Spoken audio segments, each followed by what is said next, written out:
Welcome to 15K Plus Random Movie Reviews, where we take random movies from Metacritic's 15K Plus movies to randomly watch whether we like it or not.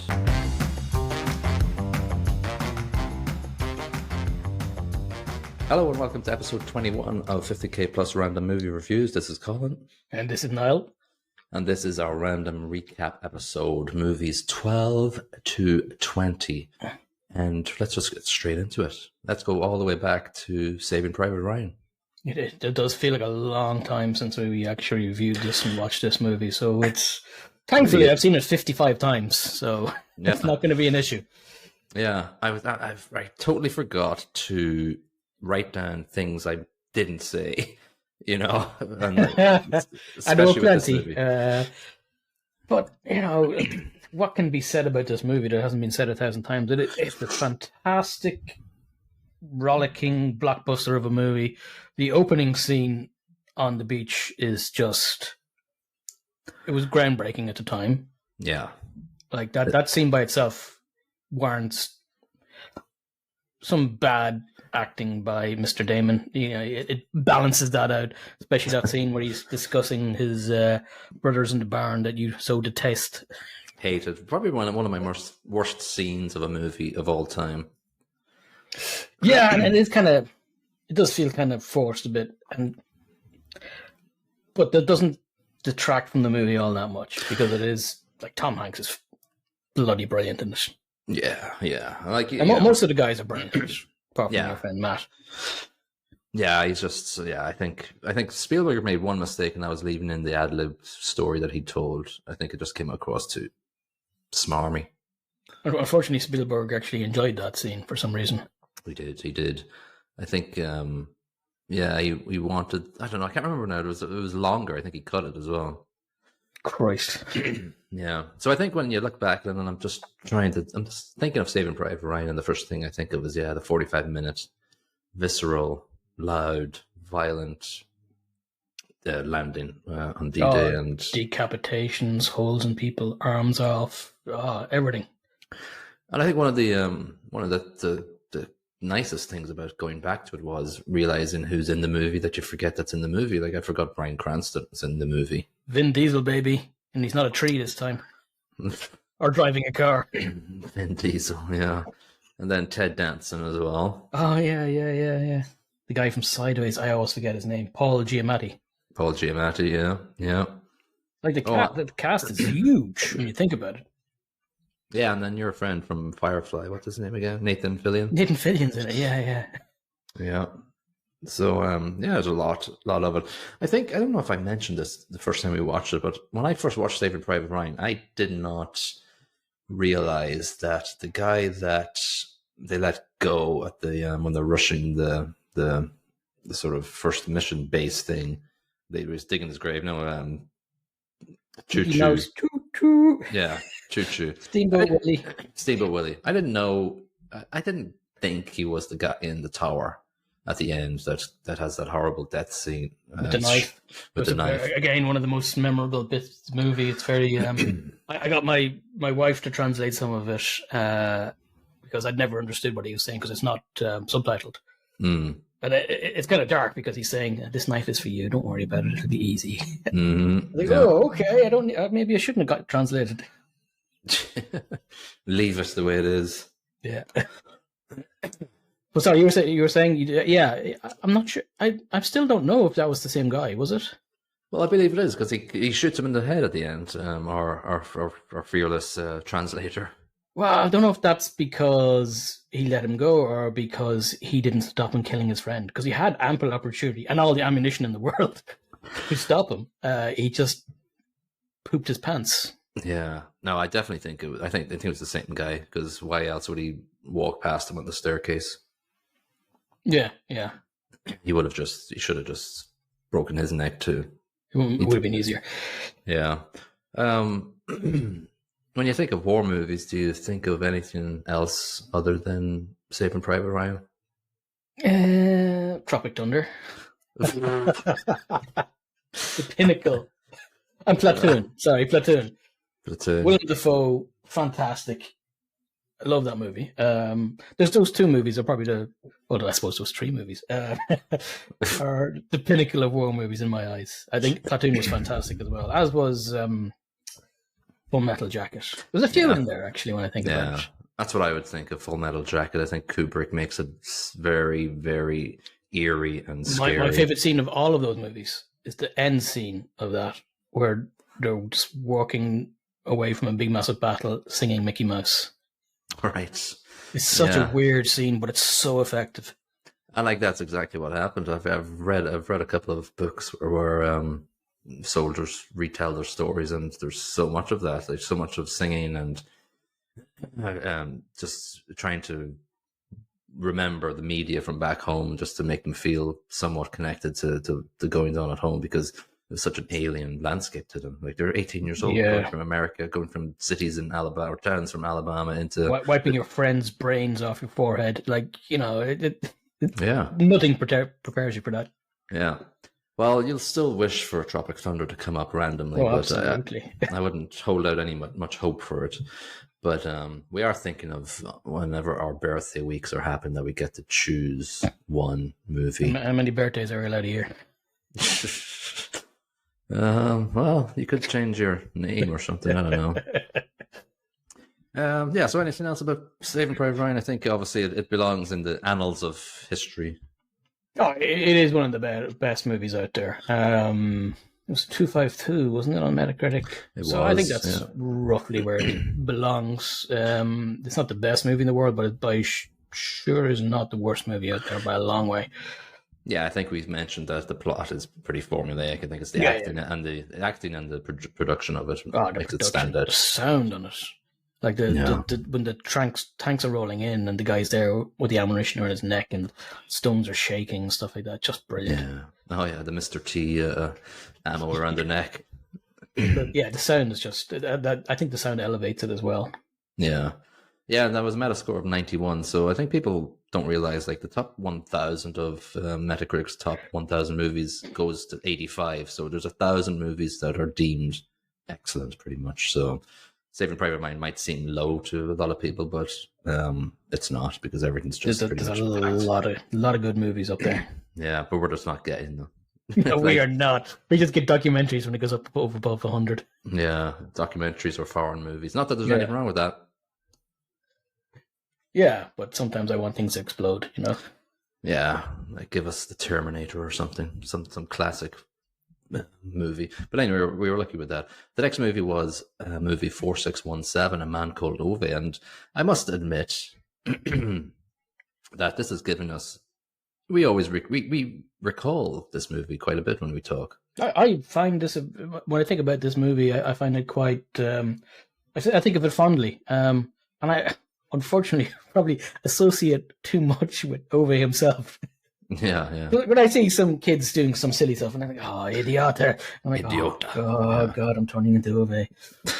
I like the movie. I like the story. It's quite it's a nice story. It's nothing complex, but it's well acted. It's very, for a movie that ends with him snuffing it, it's quite a hopeful movie. Yeah, I think so. I think it's a very well constructed movie. I think I'm not going to watch Tom Hanks' version, even though Tom obviously is good, but I don't want to. I'll keep it. It didn't need to be remade. I think this was as good as it's going to get. Well, tell that to all Hollywood producers. I don't think Tom Hanks does a grumpy fella quite that well. He's always been a happy sort of chap in my eyes. So his face won't lend to the grumpy old man scenario. He does pull a grumpy face on the movie poster if you look at it, though. Yeah, but it's still Woody from Toy Story. Captain Phillips. Yeah. What else? Yeah, 4 zeros on the grill, one behind the wheel. Classic line, yeah. And you obviously went and visited the film set a few weeks ago, right? Well, the country anyway. I was in a couple of museums. I was looking at old Saabs and old Volvos. Obviously, I spat on the Volvos and caressed the Saabs. You should have researched where it was filmed and just went to visit it and said to your family, "Well, I'll see you in a day." I've got to look at a housing estate. Yeah. I gotta walk around in a state and make sure the gates are locked and just act like I belong there. Give out to people for, driving the bicycle down the wrong way. Yeah, exactly. Yeah, it was a sweet movie, and I'm glad it popped up. Yeah. Again, a movie would definitely not have been something I would have considered watching. Straight away, it's in Swedish, so I don't speak Swedish other than 3 or 4 words. Saab, Volvo, Idiota.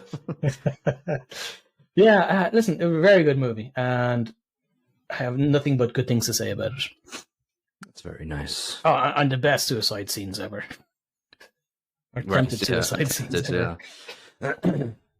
Yeah, again, just remembering that, his first, when he was trying to hang himself, very much reflective of Brooks's in the Shawshank Redemption. Yeah. I think they took a bit of a artistic angle from Shawshank for that, but I will allow it. Oh, absolutely. And also, we have to give them props because whatever, the budget was $4 million, which probably pays for their electricity for the couple of weeks. So doing that bus crash, the way they did it, was an excellent portrayal of a bus crash. It was amazingly done for the budget they have. So they must have paid their staff, the actors, like €12 each, or 12 Corona.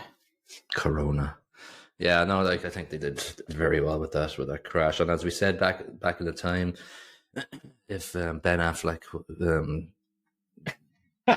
does a dodgy car crash, with the amount of money that movie cost, yeah. A Man Called Ove embarrassingly did it much better, much with better. a bus, not even a stinking little car. Yeah, exactly. Yeah. All right, moving on to movie 40. This was 14,948, and quite a nice surprise this was actually not that bad. It was Gentlemen Broncos. It really doesn't deserve its position. This is, in my opinion, we got 3 good movies in a row. Now, this is by the same chaps who brought us Napoleon Dynamite, which was brilliant. This is goodish. Some elements of it were kind of annoying, but one of my favorite actors in it, Sam Rockwell, and him bouncing around on a wire going wee is one of the happiest moments of my life. Little amuses you. It little does. Yeah, I think, as I think I said in the episode, I watched Nacho Libre before this, and I think this is better than Nacho Libre. This is better than Nacho Libre, and I kind of like Nacho Libre as well. But this is a bit more out there. It's a bit weirder. Yeah, and there's a lot more weirder characters in this. I think the problem with Nacho Libre was there's not a lot of. It's just the guys, really. Yeah, like the nurse isn't memorable. She should be weirder. Everybody in this movie is weird, and everybody in Napoleon Dynamite is weird. And that works. It's like a parallel universe where everybody's a bit weird. And Nacho Libre has 2 people from that universe in our universe, which kind of doesn't work. I think Jack Black's great in it, and his friend, who I cannot remember the name of now. But it doesn't fit as well as this did. It was Hector Jimenez, wasn't that? The same guy from this? Yeah. He plays Lonnie in this one. Yes, with the mouse. Yeah, exactly. Yeah, and he really he turns that right up to 11, yeah. Oh, yeah, he definitely spinal tapped this one for sure. Yeah, there's a lot of, I think the movie within the movie aspects adds a lot of depth to this, the yeast lords and yeah, it's just supremely weird, and it works. And what I love about it is there's almost like 3 different adaptations of the one story inside the story. Yeah. Which is just so, it's kind of jarring but brilliant at the same time. Yeah, I think it works. And I love Jermaine Clements in it as the asshole author. Yeah, moon feeders. You just stick anus at the name of the name, and then yeah, there's quite a few moments that stand out, and they're actually, I think we like surreal humor. I think that very much so. Yeah, so I think maybe that's why. Well, the Metascore for the movie is 28, so critics That's didn't harsh. get it. But user score is 5.8. So you can see there that there's a disconnect, and 5.8, I think there's a lot of people who actually appreciate it. I think it's quite Marmite, this movie. My wife watched it at the same time as me, and she absolutely adored this movie. Oh, really? She hated Napoleon Dynamite, which is weird. That is weird. Yeah. But she really got this. I think she's a big fan of Sam Rockwell as well. Maybe that's it. Okay, well, that's probably it. He does. What is he? He does actually. What is it? He's half naked at some point, anyway, isn't he? What's he doing at the start of the first scene? He's having his gonads extracted. Yeah. Weird scene. And then his lynx jumps through the window and rips the guy's throat out. Fantastic. Yeah, there's a lot of weird stuff like that. So yeah, good movie. Like 14,000 on the list, crazy. But hopefully It's not just 14,000. It's 14,948. That's basically 15,000. It's right at the bottom, and I think that is a absolute disgrace, Mr. Metacritic. Why don't you send a stiffly worded email I will. to all the critics? Because it's Mr. Meta. I'll visit them all. Yes, on a tour around the world. I wonder. I'd like to see the Hess duo. I'd like to see what they're up to next and see what comes out. Yeah, I think they've done something recently. I do remember there was another movie on the list, and I completely forgot to research it further from that point on. I must look it up again. Yeah, that's fine. They don't produce a lot, but when they do, it usually is quite weird and interesting. All right, move on to movie number 15. Episode number 15. Movie was 548. Metascore of 87. User score of 6.8. It was a documentary called Rewind from 2020. Yeah, this is a tough watch. Now, let me say something here. And one of our audience listeners was upset we didn't grade this movie. And I kind of agreed with him at the end of the day, actually, to be honest with you. So we will. Well, the only thing we didn't grade, I thought, was it the acting, or was it the plot? No, because the story. So with documentaries, we change plot to topic, we change acting to people, and we change the rest of the same soundtrack and production. So we didn't rate any of them. So I believe now is the time where we can actually, because it's been a while since we did it. So I think we can give a mark to each of those things now. So like the topic is quite hard hitting, and I think it's a worthwhile endeavor by Sasha. Yep, absolutely. But I think the topic and it could not have been easy for him and his story to produce it. Yeah, and then to speak so candidly about the subject. Yeah, one thing though you mentioned near the end of the episode kind of distracted me. You said like he was an actor or an extra in a couple of movies in his teenage years. He was. I think was it? It could have been. No, it wasn't Natural Libre, was it? It was something like that. It was It was in something. Oh yeah, no, I remember. It was the one with blonde actress who is overweight. Shallow Hal. Shallow Hal, yeah. Yeah. So yeah, like I was wondering, like, okay, he's going through a very, harrowing experience, and he's showing up in these movies at some point during it as well. I don't know the timeline there, so it's a bit strange for me. I think Shallow Hal was before all this came came out. Really, well, I'm guessing. I didn't really plot the timeline, but I think at that time, like his dad's obviously involved with film production. Like he works for a film studio that does PBS stuff or something. I can't remember exactly. So he has some awards and all that jazz. So he must have got in contact with certain people and pushed his son forward for roles. He hasn't done anything since then, really. The son, he's more of a film producer himself now.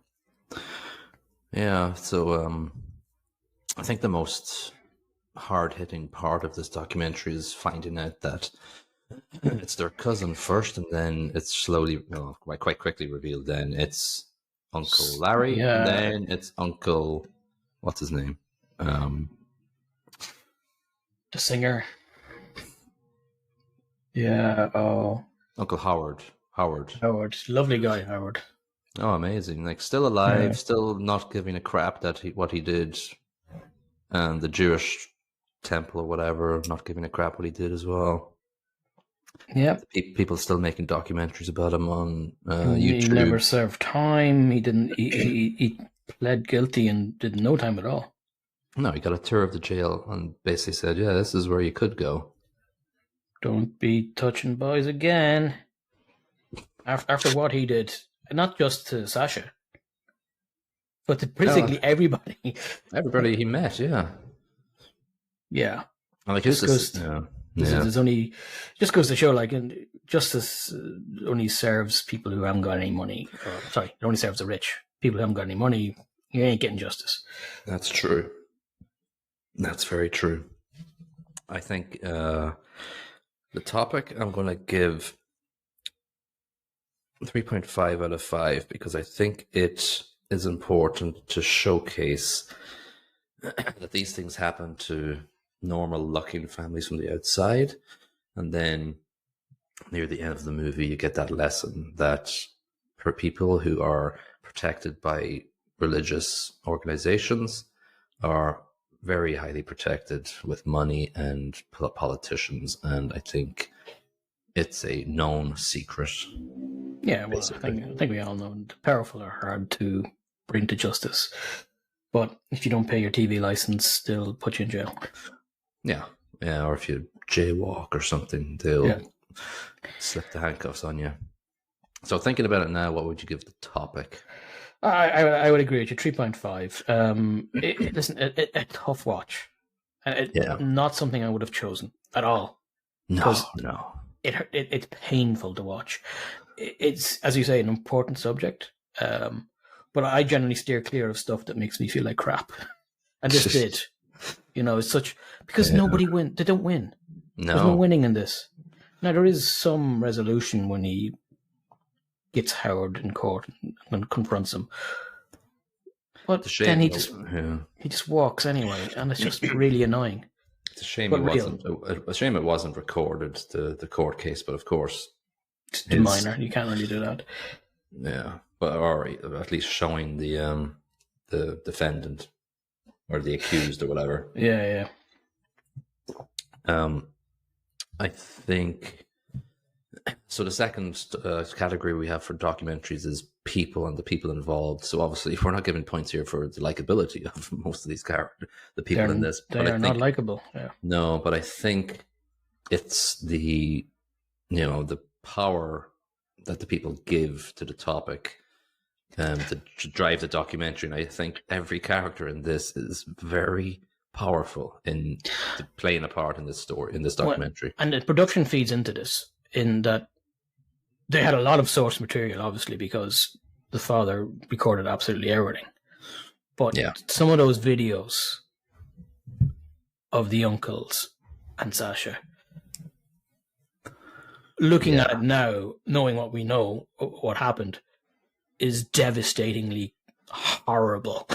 Yeah, for sure. Like sinister, evil crap, like really, really dark.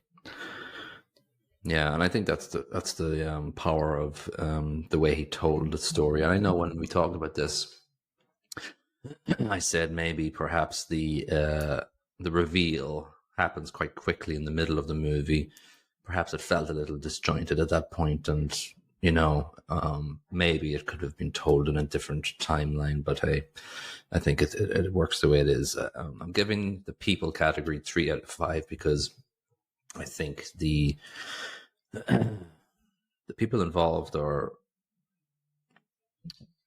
I don't know what word to make this, but they're sort of quite magnetic, I think, to be honest, for want of a better word. Yeah, I think the people involved are a combination of powerful individuals with a really strong, charismatic personality, and then a collection of, well, I'm talking about Howard here, and then a collection of broken people in his wake. Yeah. And you kind of see it in the videos afterwards when you think about it again. Yeah. Yeah, that's a good way of putting it. Yeah. So would you give it around 3 as well? Yeah, absolutely. Yeah. I don't think I'd like to give it any more because the people I'm rating are obnoxiously horrible. So I'd leave it at that. Yeah.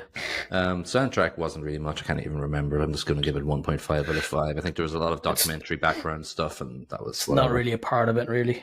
No. Other than Howard singing, which I don't want to give any points to. Yeah, I could give it minus for him singing. Yeah. So 1.5 probably same for you. Yeah, or 1 or yeah. Production, I'm going to give 3 out of 5. I think the switch between the current day and the interviews, it worked for the works very well. Works very well. Would you agree with 3? Yep. Well, I hope our Australian listener who complained to me is happy that we just graded this movie. Now on to our favorite movie of this decade of movies we've watched. It was episode 16. It was movie 13,369. The Sisters. Great movie. What is it? Crystal Meth. Speed. At least it gave us that. Yeah, that's about all. Well, and the out the window scene. Out the window scene is amazing. And the reactions to it. I actually grabbed that, but I didn't do anything with that reaction scene yet. I love Rip Torn in it. Rip Torn, who doesn't know what accent he's doing for the entire movie. It keeps changing it. Why not? Keep it interesting. Yeah. Okay, so so it had a Metascore of 40.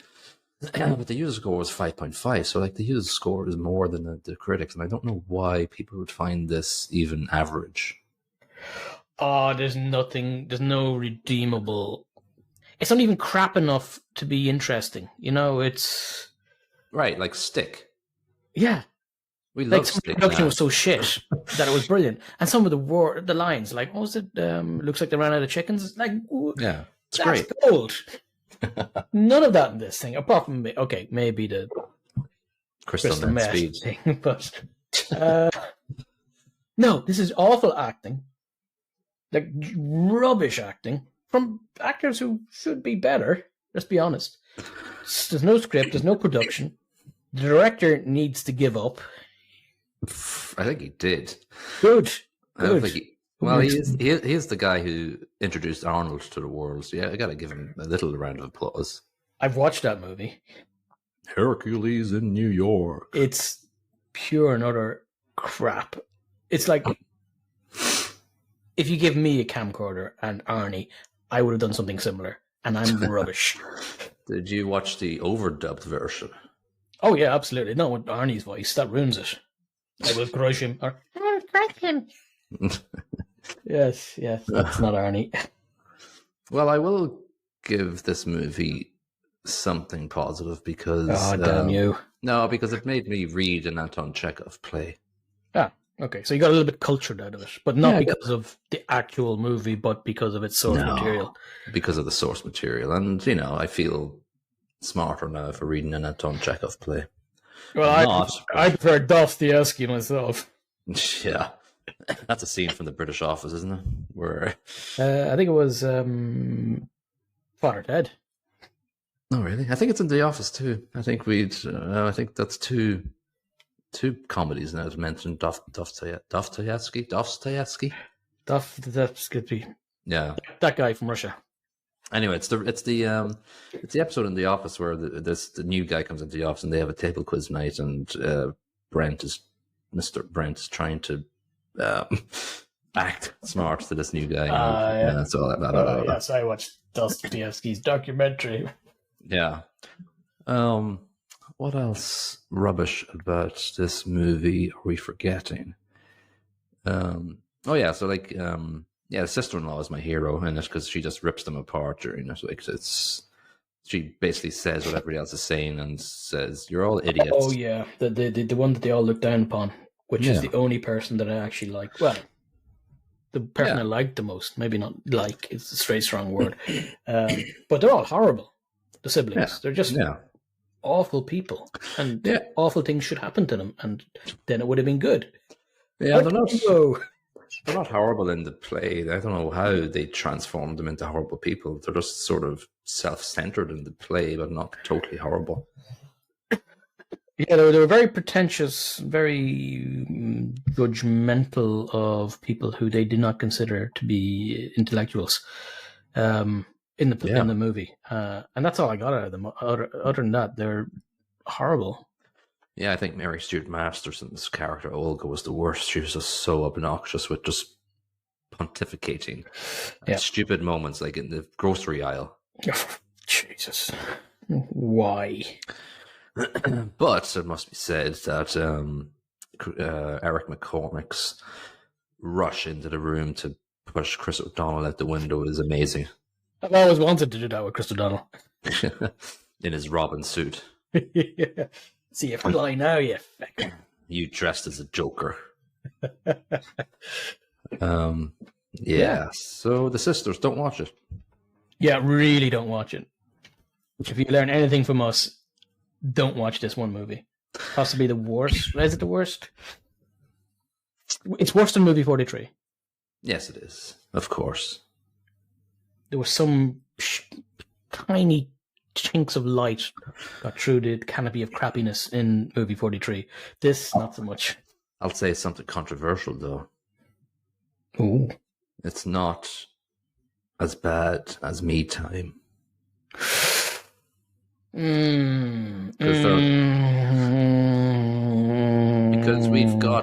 we have got two memorable scenes from The Sisters that give us joy. Nothing gives us joy. It's shit, though, I guess. So maybe its shitness has elevated it somewhat. Yeah. Up to the top of the toilet bowl. Yeah.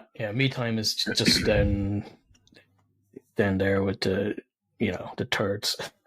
Yeah. That they actually shit out in the movie twice. Yeah. Episode 17 was 9,247 on the list. It was Concussion from 2013. This was another blah movie that came hot on the heels of The Sisters, and we were on a bit of a bad roll. Yeah, we were. And this isn't nearly as bad as The Sisters. No, let's just give it that. No. But it's just a movie of, I don't particularly like the main character. She's not a nice person. She's selfish. And I don't particularly care about the story all that much. No, it was bland. It was very, very forgettable, to be honest.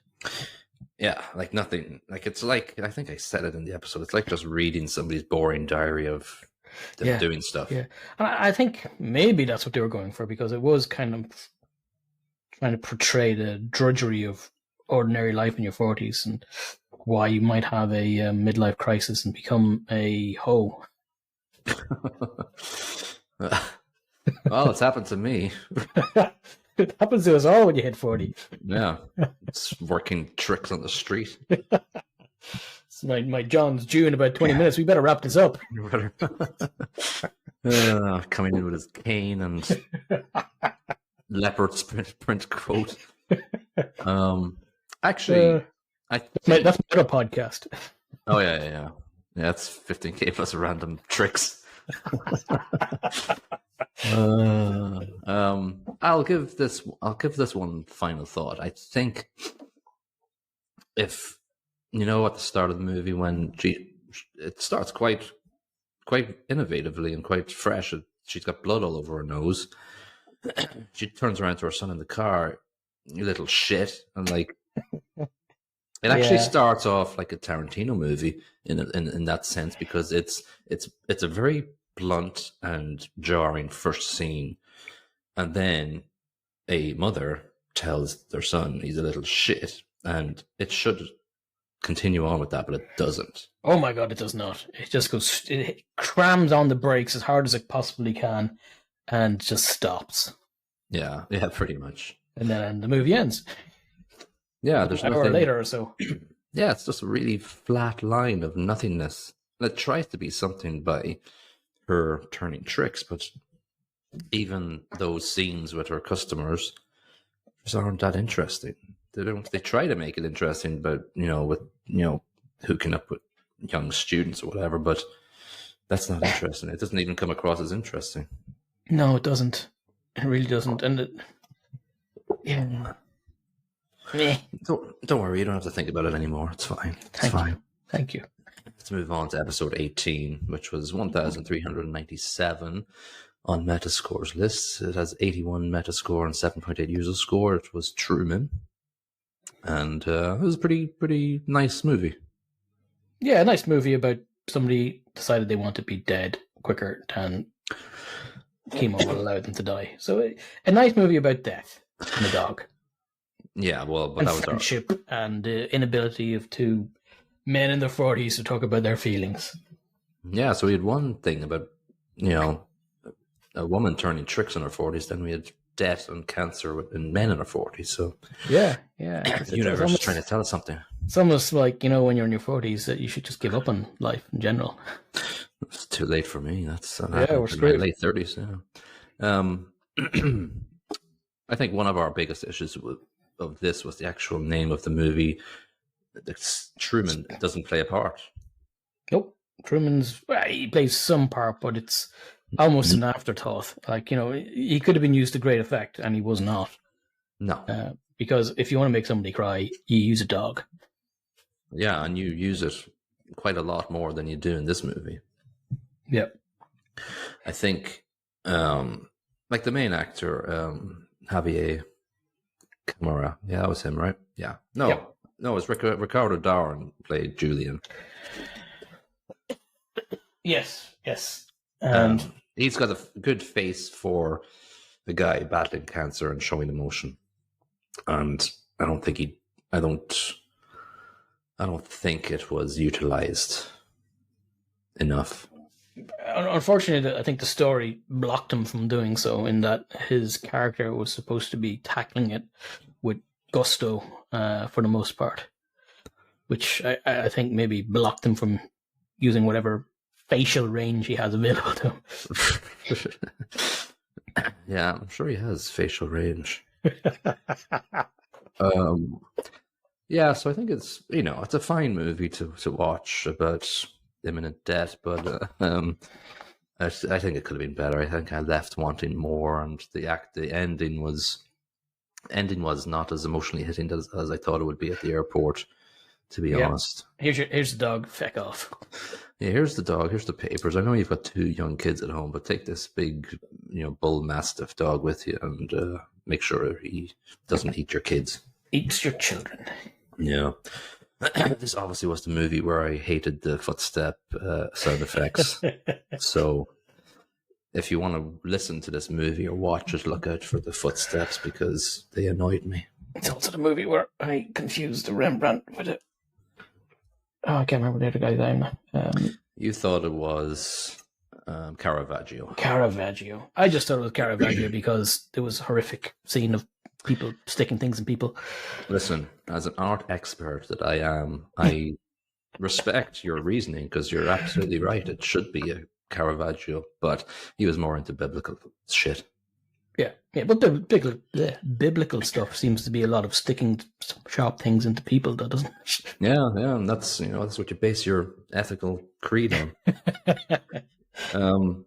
Yeah, it's just coincidentally enough, I was walking around the Maritz house in The Hague last week, and I turned a corner, and there it was, striking me in the face was the anatomy lesson, the very same painting. Was it the education of Dr. What was it? Yeah, the anatomy lesson of Dr. something. It was too long for me. Dr. Dre. Chivago. Yeah. Great painting. It's quite a big painting, and if you're in The Hague, I would recommend you go see it. It's a couple of rooms away from the girl. I'm being tried for war crimes. I might drop in. Yeah, that's your court date due next week, right? So you'll be there. Yeah. Well, let's get to this movie. It was episode 19, 15,176 on Metacritic's movie list. Your favorite movie. It was me time. Kevin Hart is an absolute genius of an actor. And what can you say? His co-star is just his range. It's amazing. Do you know what I thought about when we finished? Mark Wahlberg starring in that terrible M. Night Shyamalan movie. What's I may not have seen this. What's this? People falling from the sky, and it's the wind is the problem. What? I haven't seen this. Is it Mark Wahlberg? The wind is the problem. Is the enemy farting people from the sky? It's full of toxic stuff or something. It's nature. It's nature fighting against humanity, basically, and the wind is the thing, and it makes people go crazy. But Mark Wahlberg, I haven't seen this. I don't think I particularly want to because Mark Wahlberg's in it. Well, if I'm wrong, somebody will probably tell me, but I believe it is Mark Wahlberg, and I believe it's not Signs. It's that's about Signs was pretty decent, actually. I enjoyed that. Just talk a bit there to the audience, and I'll find out what the name of that movie is. Well, what about Me Time? Me Time isn't Signs, and it's not an M. Night Shyamalan movie. There's very little in the way of redemption in this one as well. Again, I think it had a pretty large budget. You said 80 million, if I remember correctly. 80 mil. And starting straight off the bat, production is pathetic.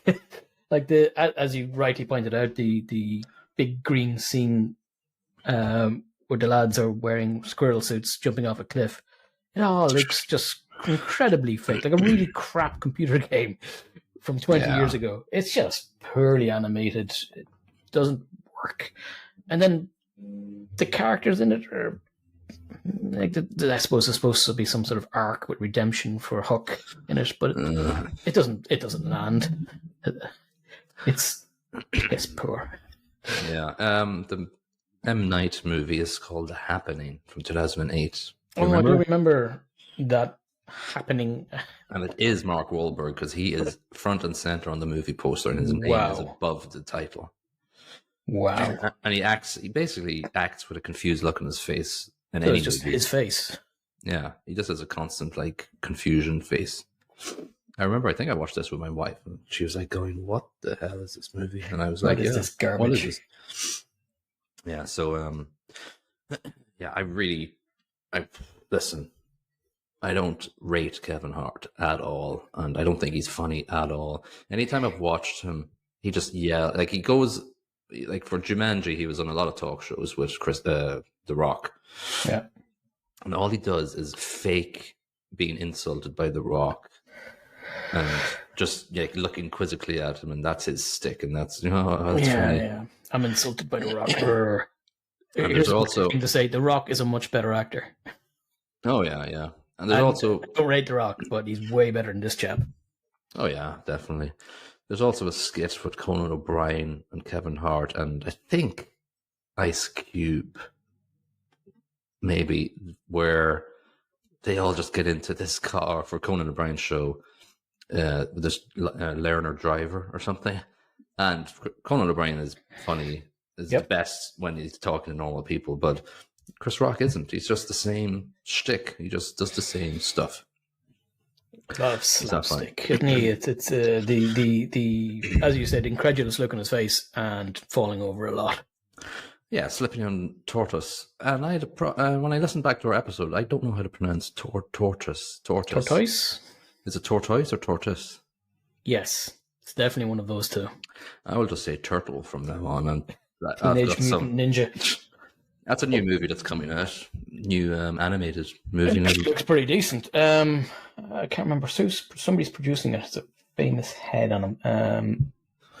M. Night Shyamalan? No. Actually, you probably won't like him. I think it's Seth Rogen or Seth. Not Seth Rogen. Seth MacFarlane. Seth, not MacFarlane, unfortunately. It's Seth Rogen, I think. I think he's doing one of the voices too, right? It could be. So that's, I don't know how I feel about it. Because obviously, I think. I'll definitely watch it. The Teenage Mutant Ninja Turtles was part of my childhood, so it better land. It better be good. You never know. But I think it's getting good reviews already for whatever. I don't know if you even know if it's out. Anyway, Me Time sucks. Yeah, that's why I'm talking about other shit. Yeah. Because there's nothing good in this. Like the story's crap. The secondary characters are all rubbish. Seal, for shame, Seal, for shame. Absolute rubbish. Seal Neal's a good clubbing after that. He does.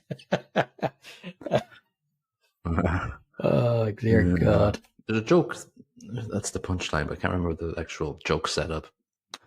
That leads us up to the last movie of this sort of second era of this podcast, episode 20, which was going to be Past Lives, a Korean-American drama, and we didn't realize when we picked it out that it's actually just not out yet.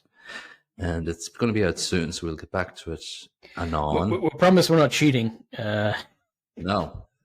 Colin definitely didn't cheat. No, and we definitely didn't, we didn't cheat because we didn't get a really, we didn't get a great movie that we wanted to watch. If it had been Tropic Thunder, then we cheated. Whenever you see us landing Tropic Thunder, and it will happen, we've cheated. Yeah, unless we go all the way to your birthday in June, I think, and then you pick a movie, and it's going to be Tropic Thunder. Probably Airplane, to be honest. But Oh, really? I'm just going to be tough call. I'm just going to be an asshole when my birthday comes around and pick me time. You have to review it again. I just cut and paste the previous review. There you go. I'm just talking to a recording of you. Yeah. Anyway, we'll review Past Lives soon. Don't worry, everybody, about that. I'm sure you're all really crying and stuff. Anyway, I recorded myself randomly picking a number to share with Niall on WhatsApp, just so he knew I wasn't acting a maggot. And it came out weird. I can say that he didn't cheat, or unless he kept clicking it until he decided he had the number he wanted and then give it to me. So I don't know. No, I didn't have enough energy or time to do that, and I really couldn't be cared. I really, actually, I do worship the god of randomness, to be honest with you. I think it's a bit scary right now that I am worshiping randomness. It was just weird that the movie that we first picked was 120 on the list, and then the movie that we had to pick again was 70. It's just so weird that we could, Yeah, quite round numbers. Yeah. So when I picked this and it said Small Axe, Lovers Rock, I was like, what the hell is this? No, it's not colon. It's spelled C-O-L. No. Because that'd be weird. You don't want you a small axe near your colon. Small Axe, colon. 2 dots. One above the other. Not up the jacksie. No. That's what you get in the back alley when you It's after Lovers Rock's been playing all day, then you get the Anyway, so it has that grammatical punctuation in it because it's a series. It's from a series of 5 episodes from BBC. I think they're all directed by Steve McQueen. I don't know, actually. Are they? I think so. I seem to remember. I know the guy that plays Finn in Star Wars is in one of the episodes. Yeah. What's his name? Bodega or whatever. Bodega? Oh yeah. Bodega, I think. I pushed those new Star Wars movies out of my mind. I didn't hate them as much as you did. They're just not great. They're nothing compared to the originals. Like Force Awakens was fine, but the next 2 are just absolute garbage. Anyway, sorry. Yeah. So this is weird to get into, and obviously it's a culture that we're not familiar with. Lovers Rock is a type of reggae music that has more emotional stuff to it, and you hear a lot of it during the movie. And it's a movie that doesn't rely on plot, really. It has a plot, but it doesn't. It's not the thing that drives it. It's all about the music. It's all about the choreography, that for want of a better word, of the dancing and the the shared excitement and love of Lovers Rock music. And there's a lot of nice song scenes, and there's a lot of synchronicity between all the dancers, and it's textured and it's layered and it's fine. Yeah, I just had a look through the other episodes. If you want to call them that, clicking away. I heard you clicking away there. But Mr. McQueen did direct a lot of them, and they all have similar. Well, not similar, but they're black culture in London or those areas in the 70s and 80s and 90s. Some of the stories are about obviously racial hatred at the time, and some of them were just about growing up. Yeah. There was a bit of a selection there. Yeah, so I don't know. Maybe we should have watched them all, but we don't have a lot of time in our week to do that. Not to watch 5 hours of movie. No. You're lucky enough to get us for one movie a week. Yeah. So we're making it work, and we're going well. What else about this? I like the kung fu fighting scene. I thought that was probably the highlight for me. Yeah, it put a smile on my face, which is always, it's such a fun song. But Is it cultural appropriation? What, to find a song funny and good? To do kung fu fighting dance moves to a song? I don't think so. Because I like it, I'm going to say no. Is it like doing Rock the Boat at a wedding? Never do Rock the Boat at a wedding. You did. I've got photo evidence. Damn you. Yes. Yeah. That's you have to be nicely not sober for that. Yeah, you got to be properly lubricated. Yeah. Then all bets are off. My bloody limbs would have to be lubricated to do it now. No, that's not like it's the most taxing of physical activities, but yeah, I feel the same way. You're rocking the boat. Is difficult. Yeah, rowing is difficult. Rowing through the soup of drunkenness. What else about Lovers Rock? I'm glad I learned a lot about movement. Yeah, as we said during the thing, it was very interesting, but no plot really. It's a snapshot of a culture, of a time, of an experience, and the texture of it is very vivid, and it's it's like something like going through a memory from your own past, just from a different perspective, from a different cultural perspective. Because as we talked about, like it reminds us of our childhood when we were going through nightclubs and house parties and stuff like that, and it's the same sort of vibe. Yeah, I remember jumping up and down to the crescendo of Jeremy by Pearl Jam in one of those discos we used to go to. Yeah, that actually sticks out in my mind quite substantially. And I remember a bunch of lads I knew from school and from the friends of friends all jumping around to it at the same time. I do remember some Radiohead and stuff like that. Oh, yeah. It's different musical vibe, but the same effect. Yeah, the same sort of, camaraderie and companionship you find in fellow human beings to music. But I imagine there's probably a little bit more layers to this in the 70s, obviously, with this the black community there. Probably they have to slalom their way through life in London in that decade. Yeah, and let's be honest, they had more challenges than we had growing up. We weren't oppressed, effectively. No, but probably depressed. Oh, yeah, it's part of being a teenager. Listening to Slayer. Radiohead. Oh, God, everything is depressing. I'm a creep. I'm a loser. I wonder how... Different songs at the time. Yeah. One thing we didn't mention in this episode, or one thing I didn't ask you, did you have issues with understanding the words, the lingo? I had to focus goddamn hard. Yeah. So I found it difficult at times. Yes, I got the gist. I may have missed a few words here and there, but it was difficult. Yeah, I do have to admit, for a couple of lines, I think it was from Franklin, that I put the subtitles on and rewinded it 10 seconds. Good for you. Yeah, I think I now understand why people have to put subtitles on for like West of Ireland movies, like Wind That Shakes the Barley and stuff like that. I need that from people from Cork, Yeah, that's the way it goes. That's all our movies from episode 12 to 20. What a journey we've been on for our second batch. Yeah, it's been a mixed bag. Some good, some terrible, some super depressing, and some happy. Yeah. And a whole lot of death. Yeah, like a little reminder, or somebody's tapping on us on our shoulder. But it's not long till you're dead now, lads. No, it's the lad with the scythe behind us. Well, here's the deal. We're going to roll for starting off our next era of 15K plus random movie reviews, and I'm going to roll it right now and see what comes up and what the universe pulls us towards.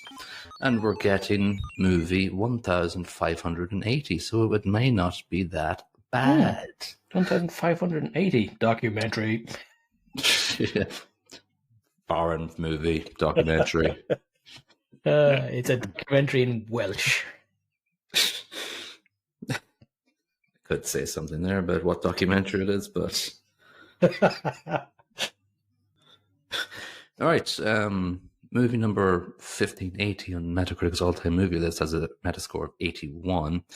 It's called Husera, the grammatical mark. Husera, the Bone Woman. See, colon would work there. All right. Here you go. It's Spanish. There we go. Spanish or documentary. So it's a drama horror. Usually the foreign movies are pretty good with horror. I don't like horror movies, but be fine. All right, here's a synopsis. Valerie's joy at becoming pregnant with her first child is quickly taken away when she's cursed by a sinister entity. As danger closes in and relationships with her family become fractured, she's forced deeper into a chilling world of dark magic that threatens to consume her. A group of witches emerge that could be our only hope for safety and salvation, but not without grave risk.